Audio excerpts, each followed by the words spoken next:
दिया गुस्से से कांप रही थी। उसकी आंखों में आंसू थे, मगर आवाज में आग। उसने सामने खड़े सूरज की ओर देखा और भराई हुई आवाज में बोली, भरोसा, यही तो सबसे बड़ी चीज थी और तुमने वही तोड़ दिया। इतने सालों में हमारे माँ बाप ने खुद के लिए एक टिकली, एक बिंदी तक नहीं खरीदी, लेकिन तुमने आज अपने लिए सब कुछ खरीद लिया। क्या कभी सोचा कि इस घर में किसी और का भी दिल धड़कता है? उसके शब्द तीर की तरह सूरज के सीने में चुभ रहे थे। घर के हर कोने में सन्नाटा पसरा था, जैसे दीवारें भी इस बहस को सुनकर सहम गई हों। सूरज ने सिर झुका लिया, लेकिन उसकी चुप्पी दिया को और भड़का रही थी। वो आगे बढ़ी और लगभग चिल्लाते हुए बोली, और भाभी, उनके लिए कभी कुछ लाए हो या उन्हें सिर्फ जिम्मेदारी समझ लिया है? क्या एक पत्नी का हक सिर्फ इंतजार करना है?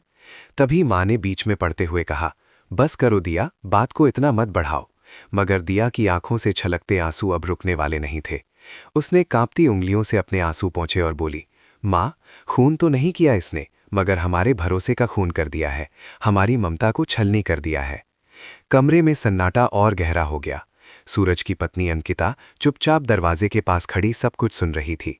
उसकी आंखें नम थीं, लेकिन होठों पर जबरन मुस्कान थी, जैसे वो किसी और के दर्द को अपने दिल में छुपा रही हो।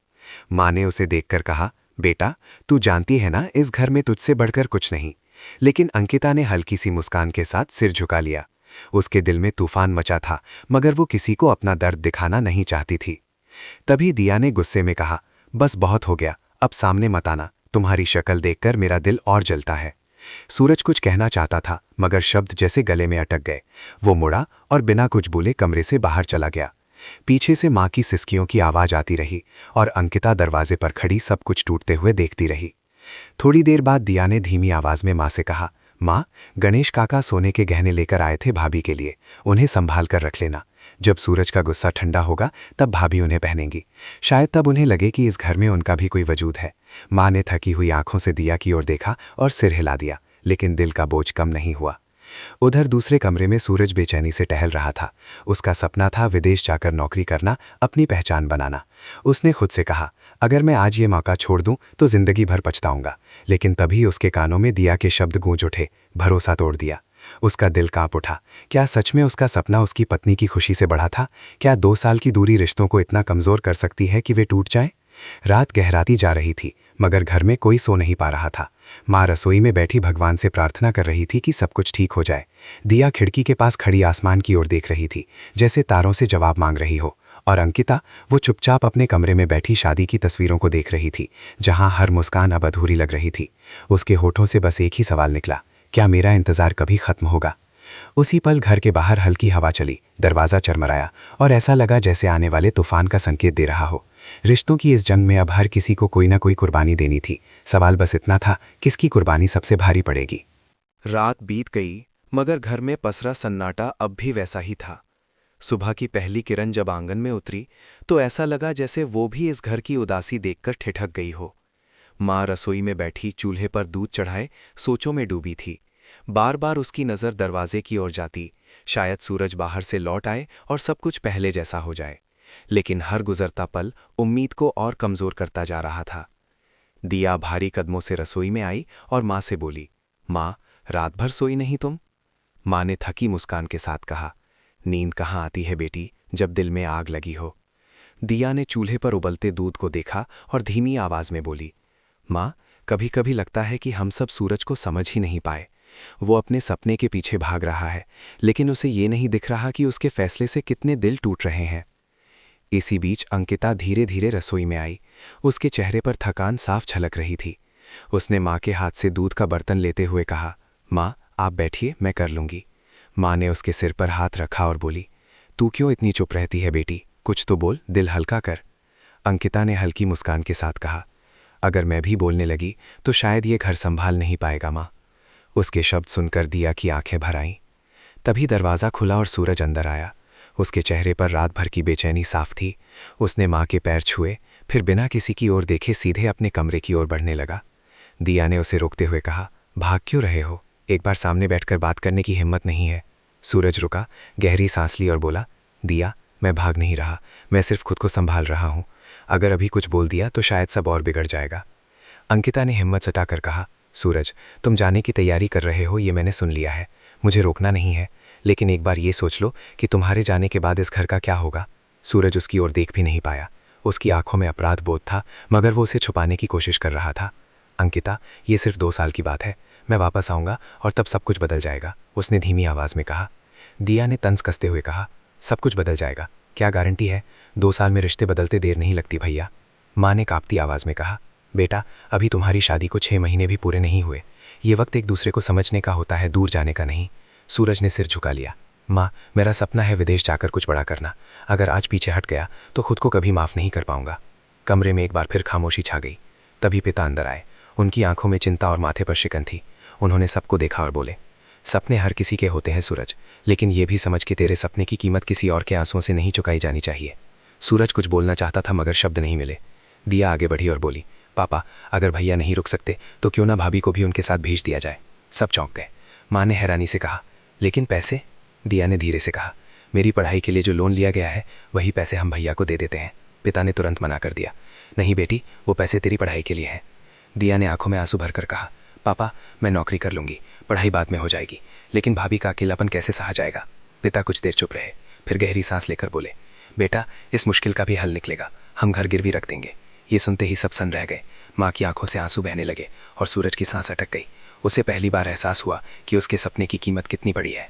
अंकिता ने कांपती आवाज में कहा, पापा, ऐसा मत कीजिए, मैं अकेले रह लूंगी।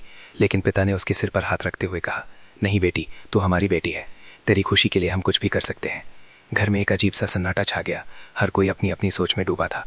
बाहर सूरज निकल आया था, मगर इस घर के भीतर अब भी अंधेरा था, और इसी अंधेरे में एक नया तूफान जन्म ले रहा था, जो आने वाले दिनों में रिश्तों की परीक्षा लेने वाला था।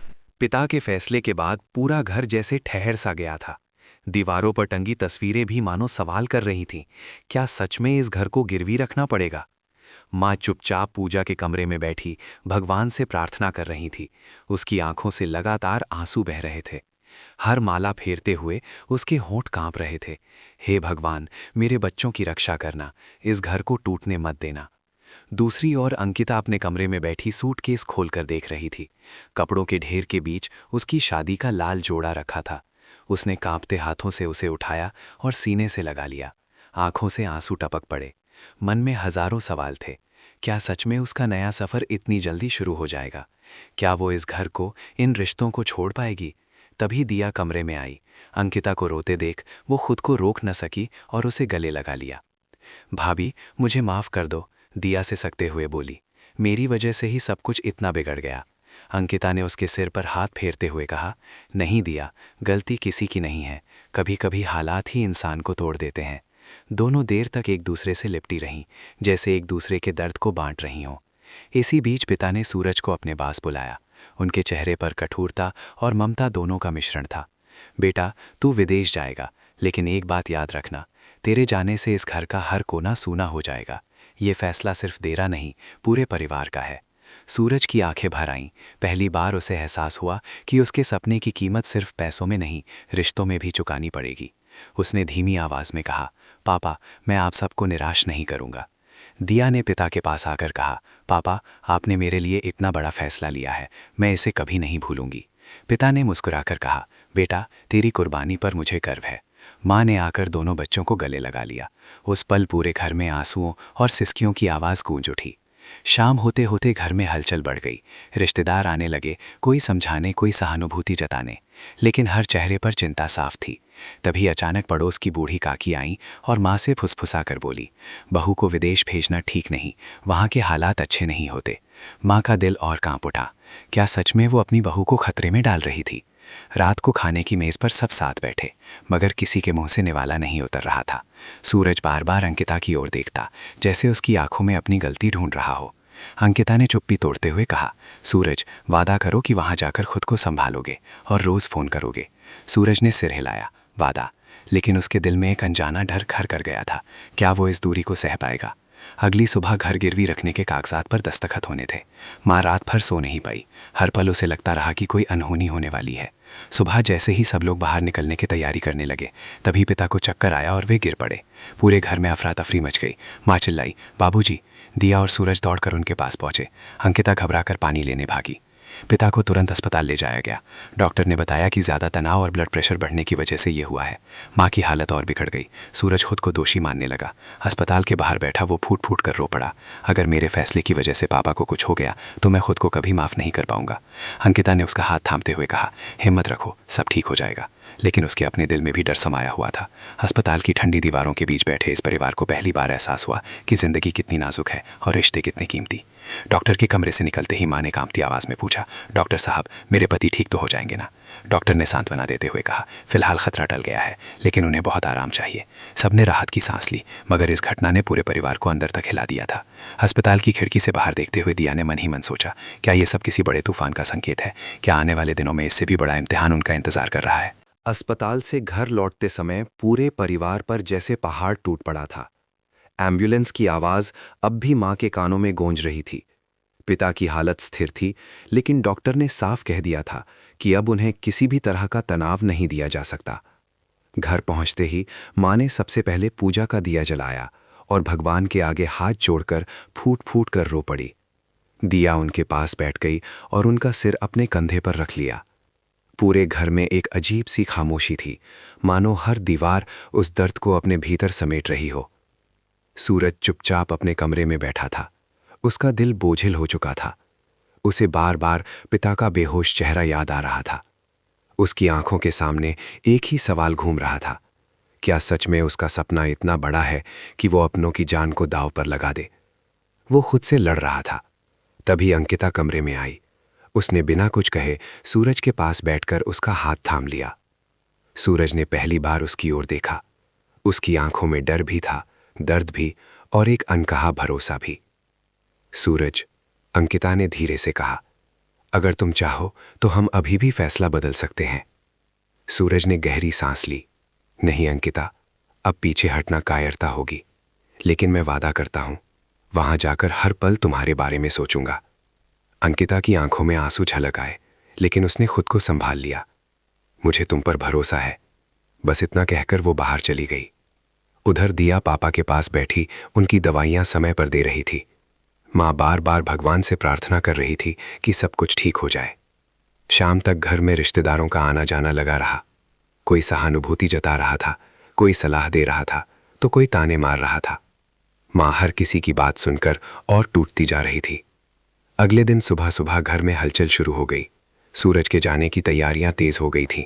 सूटकेस निकाले जा चुके थे, कपड़े तय किए जा रहे थे और कागजात संभाले जा रहे थे। अंकिता चुपचाप सब देख रही थी। हर मोड़ पर उसे लग रहा था कि उसका दिल किसी ने कसकर पकड़ लिया है। माँ ने उसे गले लगाकर कहा, बेटी, तू मजबूत है, मुझे पता है, लेकिन फिर भी अगर मन घबराए तो मुझे याद कर लेना। अचानक दरवाजे पर दस्तक हुई। पड़ोस की काकी फिर से आई। उन्होंने माँ से अलग ले जाकर कहा, बहू, एक बात कहूं, बेटा विदेश जाएगा तो बहू को यहीं रोक लो, दुनिया बहुत खराब है। माँ का दिल फिर कांप उठा। क्या सच में उसने जल्दबाजी में फैसला कर लिया था? वो दोबारा असमंजस में पड़ गई। इसी बीच सूरज का दोस्त रोहित आया और उसे बाहर ले गया। भाई, तू सच में जा रहा है? रोहित ने पूछा। सूरज ने सिर हिलाया। जानता है, तेरे जाने से सिर्फ तेरा नहीं, पूरे परिवार का इम्तिहान शुरू हो रहा है, रोहित ने गंभीर आवाज में कहा। सूरज ने आसमान की ओर देखा और बोला, शायद यही मेरी किस्मत है। घर के अंदर अंकिता अपने कमरे में बैठी डायरी लिख रही थी। हर पन्ने पर उसकी भावनाएं छलक रही थीं, डर, उम्मीद, प्यार और अनजाना सा अकेलापन। उसने आखिरी लाइन लिखी, अगर तुम लौटे नहीं तो ये शब्द ही मेरी गवाही होंगे कि मैंने इंतजार किया था। लिखते ही उसकी आंखों से आंसू गिर पड़े। शाम होते होते पिता की तबीयत थोड़ी संभली। उन्होंने सूरज को पास बुलाया और कमजोर आवाज में कहा, बेटा, जिंदगी में बड़े फैसले अकेले नहीं लिए जाते, पर अब जो हो गया सो हो गया। बस एक बात याद रखना, जहां भी रहो इंसान बने रहना। सूरज उनके चरणों में गिर पड़ा और फूट फूट कर रोने लगा। रात घर पर आखिरी रात थी, कोई सो नहीं पाया। माँ बार बार सूरज के सिर पर हाथ फेरती रही, जैसे हर लम्हा अपने दिल में कैद करना चाहती हो। दिया छुप छुप कर रोती रही।